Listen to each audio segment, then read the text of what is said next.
সিন্দুকটা আমি যতদিন থেকে আছি ততদিন থেকে মানে কোনো খোলার কোনো সম্ভাবনাই দেখছি না, কেউ খুলতেও চায়নি। আমার আগের সিনিয়র টিচাররাও ছিল, তারাও বলতো যে না এভাবেই আছে।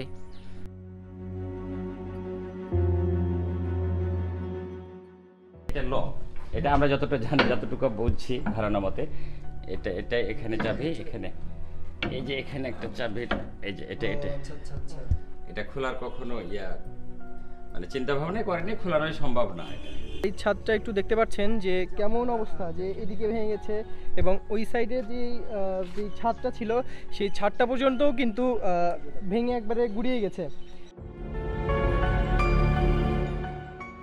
অনেক ধন সম্পদের মালিক, এতটুকুই জানি আমরা। কোনো রাজা বাদশা ছিল না, যদিও ভঙ্গুর পরিবেশ, তারপরও খুব ভালো লাগে নিজেকে যে না অনেক প্রায় প্রতিদিনেই কোনো না কোনো দর্শনার্থী এখানে আসে, কথা বলি।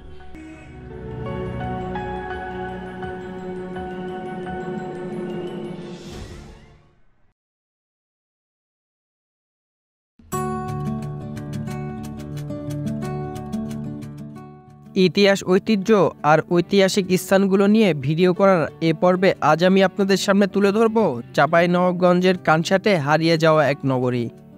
চাঁপাইনবাবগঞ্জ জেলা সদর থেকে মাত্র 23 কিলোমিটার দূরে অবস্থিত কানসাট। আর এই কানসাট এলাকাতেই হারিয়ে যাওয়া এক নগরী রয়েছে, যা আমরা হয়তো কেউ জানি না। কানসাট এলাকার বাজারের খুব কাছেই 150 থেকে 200 বছর আগে এক উন্নত নগরী ছিল। আর সেই নগরীতেই তখনকার সময়ে বসবাস করত 5 থেকে 6 জন জমিদার ও ধনাঢ্য ব্যক্তিরা।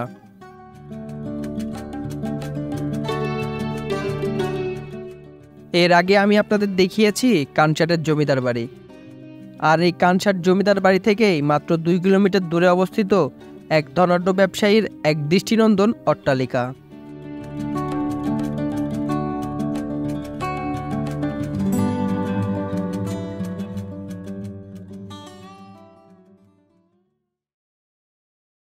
চাঁপাইনবাবগঞ্জের কানসাট থেকে শুভেচ্ছা জানাচ্ছি, আমি রকিব জাহান জিতনি। বর্তমানে আমি দাঁড়িয়ে আছি কানসাটেরই এমনই একটি স্থাপনার সামনে, যেটা কোনো জমিদার বাড়ি না বা কোনো রাজবাড়িও না, সেটা হচ্ছে মূলত কেদারবাবুর বাড়ির সামনে। অর্থাৎ পেছনের যেই বিস্তৃত এক ভবন দেখতে পাচ্ছেন, এই মাথা থেকে শুরু করে একদম শেষ মাথা পর্যন্ত যেটা দেখছেন, এটি মূলত কেদারবাবুর বাড়ি। কেদারবাবু মূলত কোনো জমিদার বা রাজা ছিলেন না। কেদারবাবুর অনেক ধন সম্পদ এবং তিনি এলাকায় অনেক প্রভাবশালী ব্যক্তি হিসেবে পরিচিত ছিলেন। তো আজকের ভিডিওতে আমি আপনাদেরকে এই কেদারবাবুর বাড়িতে নিয়ে গিয়ে ঘুরে দেখাবো এবং জানানোর চেষ্টা করব এই কেদারবাবুর যেই ভবনগুলো আছে সেই ভবনের ইতিহাস, এবং এই ভবনের ভেতরে এমন একটি সিন্দুক রয়েছে, সেই সিন্দুকটিও আমি আপনাদেরকে দেখাবো। তো চলুন ঘুরে দেখে আসি। কেদারবাবুর ভবনের সামনের বিশাল ফটকটি খুবই দৃষ্টিনন্দন। ফটকের সামনের ফুল ও লতাপাতার কারুকাজ কেদারবাবুর রুচির পরিচয় বহন করে।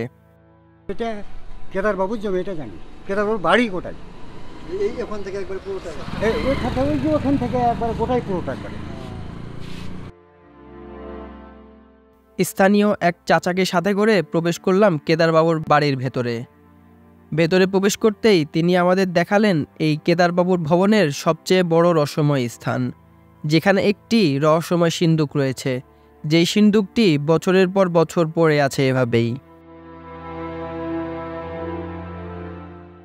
খুলে না এই সিন্দুকটা, বহুত দিন থেকে খুলে না। মানে কারণটা কি? মানে যে অনেকে তো কারণটা এটা আল্লাহই ভালো জানে। রহস্যময় এই সিন্দুকটি দেখার আগে ঘুরে দেখতে চাই কেদারবাবুর পুরো ভবনটি। যদিও বা কেদারবাবুর বাড়ির বেশ কয়েকটি ভবন ভেঙে চুরে গেলেও কিছু ভবন এর অতীত জৌলুসের ছাপ নিয়ে এখনো দাঁড়িয়ে রয়েছে।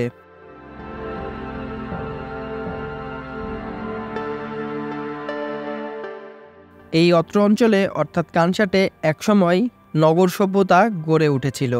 এখানে বিভিন্ন জমিদার, ব্যবসায়ী এবং বিভিন্ন বণিক শ্রেণীর লোকজন বসবাস করত। সেই নগরীতেই একটি বিশাল প্রাসাদ গড়ে তুলেছিলেন এই কেদারবাবু।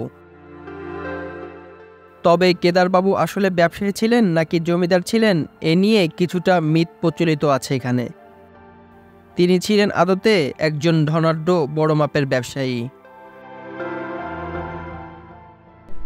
বর্তমানে আমি অবস্থান করছি এই কেদার বাবুর বাড়ির ছাদে, অর্থাৎ বাড়ির ছাদটা একটু দেখতে পাচ্ছেন যে কেমন অবস্থা, যে এদিকে ভেঙে গেছে এবং ওই সাইডে যে ছাদটা ছিল সেই ছাদটা পর্যন্তও কিন্তু ভেঙে একবারে গুড়িয়ে গেছে। আর এই সাইডে দেখেন এই পাশে একটা ভবন রয়েছে, ওই ভবনটা মূলত একেবারেই পরিত্যক্ত, সেজন্য হয়তো ওই ভবনের যেই ছাদগুলো আছে সেই ছাদগুলো পর্যন্ত অবশিষ্ট নেই।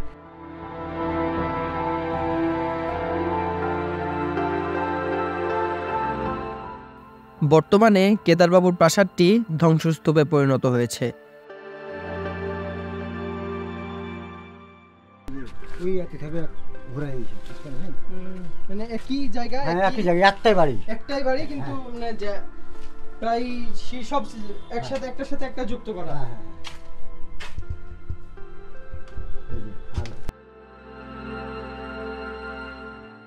আমি Mohammad Akhtarul Islam, geography and environmental studies, Kansat Soleman degree college. আজ থেকে প্রায় 200 বছর আগে এখানে কেদারকুণ্ড নামে এক বড় হিন্দু জমিদার বাস করত। তারপর এখান থেকে চলে যায়। আচ্ছা, উনি কি মানে কোনো জমিদার রাজা বাচ্চা ছিলেন না এমনিতে জাস্ট অনেক ধন সম্পদের মালিক? অনেক ধন সম্পদের মালিক, এতটুকুই জানি আমরা। আচ্ছা, কোনো রাজা বাচ্চা ছিল না। আচ্ছা। তারপর এখান থেকে চলে যাই প্রায় সেই যুদ্ধের পরেই। আমি এখানে প্রায় 22 বছর। আমার আগের এক স্টেজে আমার সিনিয়র টিচাররা থেকে তারা এখান থেকে চলে গেছে।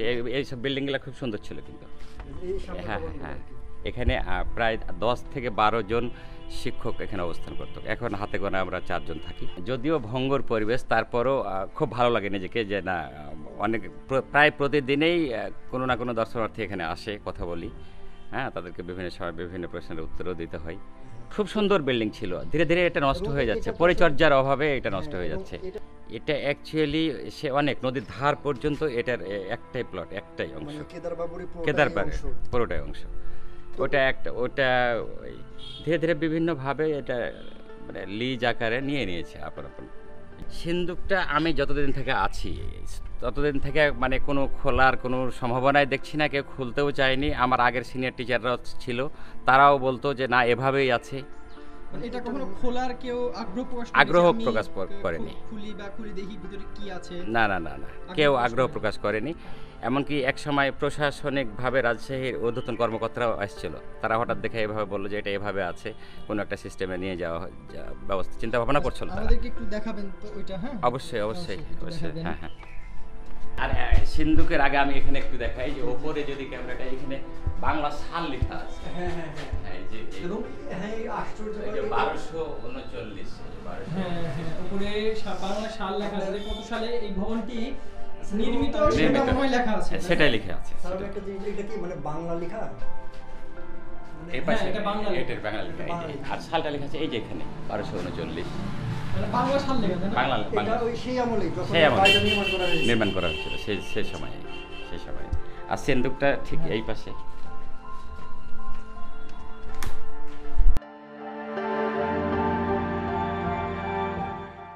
এটা এটা আমরা যতটা জানি, যতটুকু বুঝছি ধারণা মতে, এটা এখানে চাবি, এখানে এই যে এখানে একটা চাবি, এই যে এটা আচ্ছা। এটা খোলার কখনো মানে চিন্তা ভাবনা করেনি, খোলানোই সম্ভব না। আর এটা আমরা ইচ্ছা করলেই তো কাটতে পারি না, এটা সরকারের একটা, আমি যতটা ধারণা করি যে প্রত্নতত্ত্ব বিভাগেরই আন্ডারে চলে যাবে, কিন্তু সরকার কোনো পদক্ষেপ নিচ্ছে না। পরবর্তীতে কোনো মিউজিয়ামে রাখা হবে। আর এটা নিজ ইচ্ছাই তো আর এভাবে কাটা করা সম্ভব না। হ্যাঁ, সরকারি সম্পূর্ণ লোহার একেবারে। বিশাল বড় একটা সিন্দুক। তো এই সিন্দুকের ওজনটা তাও কতটুকু হবে? ওজন প্রায় 10 টনের উপরে। 10 টনের উপরে? 10 টনের উপরে ধারণা তো করছি। এলাকাবাসীরা কি ধারণা করে যে এই সিন্দুকের ভিতরে কি ভিতরে থাকতে কিছু পারে? আছে এরকম একটা ধারণা করে, আছে কিছু না কিছু আছেই, এটাই ভাবে। না সেই আমলে শুধু সিন্দুকটা পড়ে আছে। আর কিছু এখানে একটা কুয়া ছিল, বিশাল একটা কুয়া ছিল, এখন নর্দমায় সেই স্তূপ করে কুয়াটা না ভর্তি হয়ে গেছে।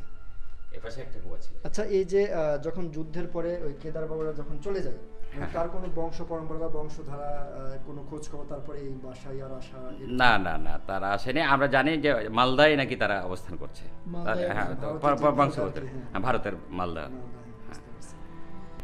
মানে আসলে এগুলো তো মানে ভৌগোলিক বিষয়ে বিভিন্ন জ্ঞান অর্জনের জন্য মানুষ এক জায়গা থেকে আরেক স্থানে ছুটে যায়। হ্যাঁ, ইতিহাস জানার জন্য ছুটে যায়। তো যারাই আসে আগ্রহ প্রকাশ করে, আমি নিজ আগ্রহে তাদের কাছে অনেক কিছু বলার চেষ্টা করি, যেহেতু আমি একজন ভূগোলের টিচার হিসাবে। হ্যাঁ, তাদেরকে বিভিন্নভাবে বিভিন্ন স্থান সম্পর্কে। তারপর এই পাশে একটা রাজবাড়ি যেটা আছে, ওটা রাজবাড়ি, মূল রাজবাড়িটা কিন্তু আমাদের কানসার বাজারের কর্নার, আমবাজারের যেটার পাশে, ওটা মূল গেট। আর দর্শকদেরকে আমি এটাই বলবো যে আসুক, এখানে আসবে তারা, যেটুকা বলার দরকার সেটুকু আমি সহযোগিতা করব বিভিন্নভাবে।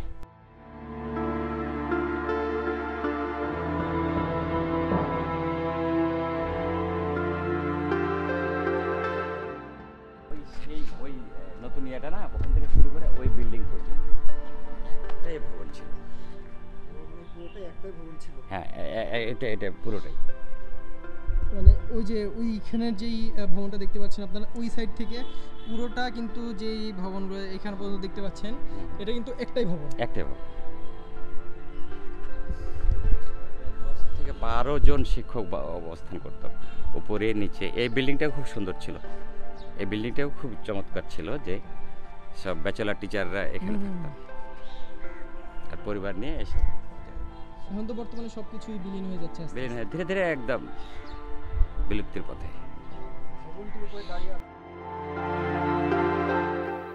কেদারবাবুর এই বাড়িটি বর্তমানে কানসাট সুলেমান ডিগ্রি কলেজের আওতাধীন।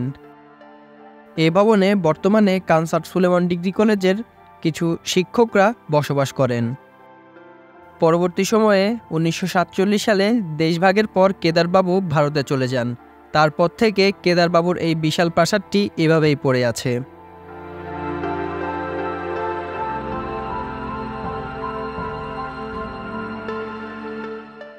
কেদারবাবুর প্রাসাদের পাশেই রয়েছে একই রকম দেখতে প্রবেশদ্বার সম্বলিত আরও একটি বিশাল প্রাসাদ। এই প্রাসাদটি মূলত শ্রী মোহিনীমোহন কুণ্ড সাহার প্রাসাদ। এই প্রাসাদের বংশধরেরা বর্তমানে ভারতের মালদায় বসবাস করছে। এই ভবনের বিশাল প্রবেশদ্বারে এই ভবনের মালিকের নাম শ্রীযুক্ত মোহিনীমোহন কুণ্ডর নাম লেখা রয়েছে এবং বাড়িটি যে মিস্ত্রি তৈরি করেছে তার নামও লেখা রয়েছে মূল প্রবেশদ্বারে। কানসাটের হারিয়ে যাওয়া নগরীর আরও অনেক নিদর্শন এখনও কালের সাক্ষী হয়ে দাঁড়িয়ে আছে। আজকে কেদারবাবুর এই প্রাসাদ থেকেই বিদায় নিচ্ছি। দেখা হবে নতুন কোনো ইতিহাস আর ঐতিহ্য নিয়ে। ততক্ষণ ভালো থাকবেন। আল্লাহ হাফেজ।